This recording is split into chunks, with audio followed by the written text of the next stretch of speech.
और देखिए फोर्डो परमाणु ठिकाने पर अमेरिका में घमासान मचा है। अमेरिकी सत्ता और अमेरिकी मीडिया आमने सामने है, लेकिन इस पर ईरान से बड़ा बयान आया है। ईरानी विदेश मंत्रालय के प्रवक्ता इस्माइल बघई ने अल जजीरा को एक इंटरव्यू दिया है और इस इंटरव्यू में ईरानी विदेश मंत्रालय के प्रवक्ता ने माना है कि अमेरिका इजराइल के हमलों से ईरानी परमाणु केंद्रों को बड़ा नुकसान हुआ है। ये बयान इसलिए इंपॉर्टेंट है क्योंकि पहले ईरान बिल्कुल इनकार कर रहा था कि कोई खास फर्क पड़ा नहीं है, लेकिन ये पहली बार है जब ईरान ने माना है कि अमेरिकी हमलों से ईरानी परमाणु कार्यक्रम को नुकसान हुआ है।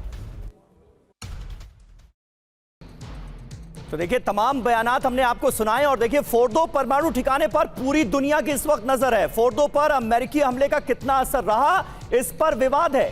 सैटेलाइट एजेंसी मैक्सर ने एक ताजा तस्वीर जारी की है जो इस वक्त हमारे साथ इंफॉर्मेशन वॉल पर आ चुकी है और इसमें क्या नजर आ रहा है। फोर्डो परमाणु ठिकाने पर नुकसान इसमें साफ तौर पर नजर आ रहा है। ये देखिए फोर्डो की ये नई तस्वीर है और इसमें जगह जगह गड्ढे नजर आ रहे हैं, यानी अटैक तो हुआ है, नुकसान तो हुआ है, लेकिन नुकसान कितना है ये क्या हमें पता चल पाएगा, क्योंकि ईरान कह रहा है नुकसान बहुत कम हुआ है, अमेरिका कह रहा है कि हमने पूरा परमाणु ठिकाना ही बर्बाद कर दिया है। लेकिन तस्दीक जिस बात की हो रही है वो इंपॉर्टेंट है। मैक्सर की तरफ से जो सैटेलाइट इमेज जारी हुई है उसमें साफ तौर पर जगह जगह गड्ढे नजर आ रहे हैं, टनल को नुकसान पहुंचा है ये सामने आ रहा है। ये बिल्कुल लेटेस्ट सैटेलाइट पिक्चर है जो मैक्सर के हवाले से हमने आपके सामने रखी है। सिवाज साहब, इन तस्वीरों को देखकर क्या कहा जा सकता है, क्योंकि दावे तो दोनों तरफ से अपने अपने किए जा रहे हैं और बड़े बड़े किए जा रहे हैं, लेकिन खास बात यह है कि अमेरिका का मीडिया ही अमेरिकी सरकार के दावों को खारिज करता हुआ नजर आ रहा है। देखो समीर, सच्चाई यह है कि जो फोर्डो है वहां पर जो हमले हुए हैं वो GBU-57 बम डले हैं जो कि 60 मीटर तक जा सकता है, 10 से 12 बम डाले हैं, तो इसमें कोई शक नहीं वहां पर नुकसान काफी हुआ है। मगर पॉइंट वो नहीं है, पॉइंट ये है कि जब वहां से यूरेनियम अगर शिफ्ट ही कर लिया था पहले ही 400 केजी के करीब यूरेनियम और उसको पिकैक्स में भेज दिया तो फिर कितना ही डैमेज हो, तो यूरेनियम तो सेफ है, पिकैक्स में है जो कि एक प्रकार 90 किलोमीटर 90 माइल्स जो साउथ में है वहां से। अच्छा, फिर कार्रवाई अगर यूरेनियम शिफ्ट कर लिया गया है तो फिर कितने दिन लगेंगे? जैसे अमेरिका ये कह रहा है कि भाई हमने इतनी तबाही मचा दी कि सालों लग जाएगा इनको अपने परमाणु कार्यक्रम को आगे बढ़ाने में। अमेरिकी मीडिया कह रहा है कुछ ही दिन में वो इस लेवल पर पहुंच जाएंगे। आपको क्या लगता है?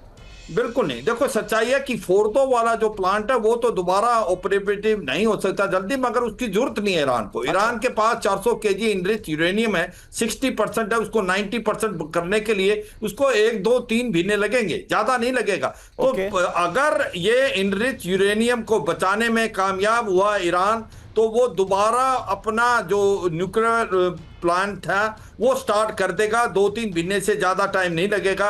अगर फोर्डो के अंदर ही था उसका पूरा इनरिच यूरेनियम, वो अगर बर्बाद होगा फिर इसको टाइम लगेगा 2 से 3 साल। तो ये समझना पड़ेगा और ये सच्चाई है कि अमेरिका जो कह रहा है कि हमने फोर्डो में काफी नुकसान किया, उसमें कोई शक नहीं, मगर पॉइंट ये नहीं है 400 केजी अगर यूरेनियम शिफ्ट हो गया है वो इनरिच है, उसको 2-3 महीने में फिर दोबारा न्यूक्लियर हथियार बना सकता है, इस काबिल हो जाएगा ईरान और वो करेगा। और इसीलिए इजराइल कर रहा है। बहुत इंपॉर्टेंट बात आपने सिवाज साहब कही, यानी GBU-57 तो आपने छोड़ दिया, लेकिन अहम ये नहीं है कि बम चलाने के बाद कितना बड़ा गड्ढा हुआ, कितना गहरा गड्ढा हुआ। सवाल सबसे बड़ा यह है कि जहां पर आपने बम मारा वहां पर यूरेनियम मौजूद था या नहीं, ये है सवाल। जी, बहुत इंपॉर्टेंट बात आपने कही। और अब इजराइल ईरान युद्ध सीज फायर के बाद सामने आ रही एक दिलचस्प जानकारी पर हम डालने जा रहे हैं नजर। कल तक जो ईरान और अमेरिका जंग के मैदान में आमने सामने आए, आज उसी सुपर पावर अमेरिका के राष्ट्रपति ट्रंप के तेवर बदले से नजर आ रहे हैं। बताया जा रहा है कि ट्रंप की नजर ईरान के तेल पर है।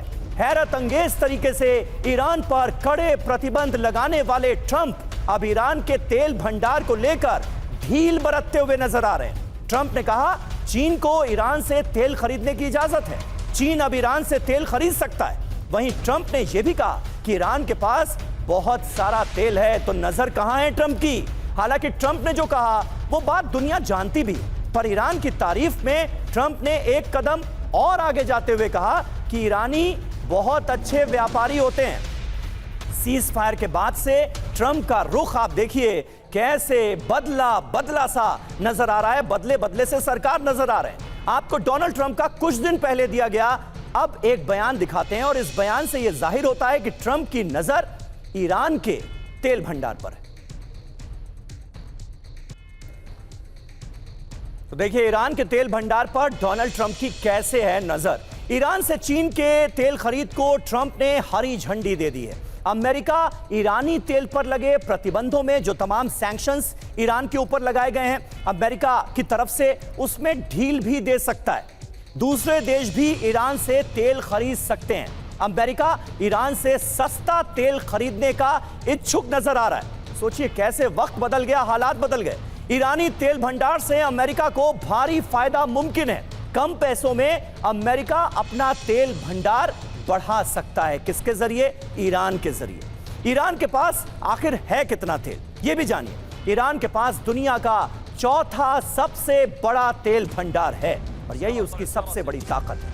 ईरान के पास करीब 158.4 बिलियन बैरल तेल है।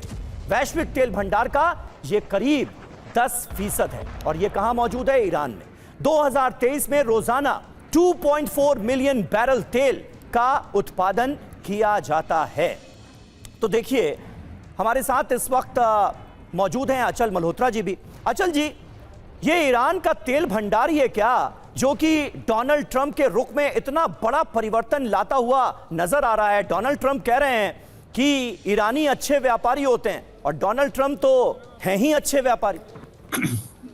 समीर, आपने सही बात कही थी कि बदले बदले मेरे सरकार नजर आते हैं। हाँ। लेकिन मैं उसके साथ साथ ये भी पूछ लूं किसकी बर्बादी के आसार नजर आते हैं? क्योंकि जब सरकार बदले बदले नजर आते हैं तो किसी ना किसी की बर्बादी के आसार नजर आते हैं। बहरहाल लाइटर वेन में था। सीरियस नोट पे, ये आप हर कॉन्टेक्स्ट में आपने सुना होगा डोनाल्ड ट्रंप ट्रेड को जरूर लाते हैं बीच में और उनके लिए आज की तारीख में व्यापार जो है वो टॉप प्रायोरिटी होनी चाहिए। और वो जो शांति भी, शक्ति का प्रदर्शन करके जो शांति लाते हैं उसके लिए भी वही जस्टिफिकेशन देते हैं कि सब कंट्रीज को आपस में ट्रेड करना चाहिए।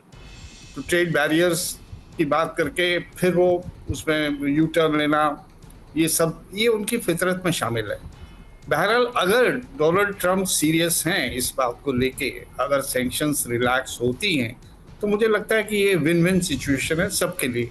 ईरान के लिए भी अच्छा है, खुद भारत के लिए अच्छा है। अगर भारत को इजाज़त मिलती है, सैंक्शन हटती है और इंडिया भी उस कंट्रीज में आता है कि तेल खरीद सकता है तो डेफिनेटली हमें भी इसका फायदा होगा। बिल्कुल। और ये जो स्टेक्स बढ़ जाएंगी, फिर स्टेबिलिटी, रीजनल स्टेबिलिटी की जो स्टेक्स हाई हो जाएंगी, उससे भी शांति की तरफ अग्रसर होने का एक मौका मिलेगा।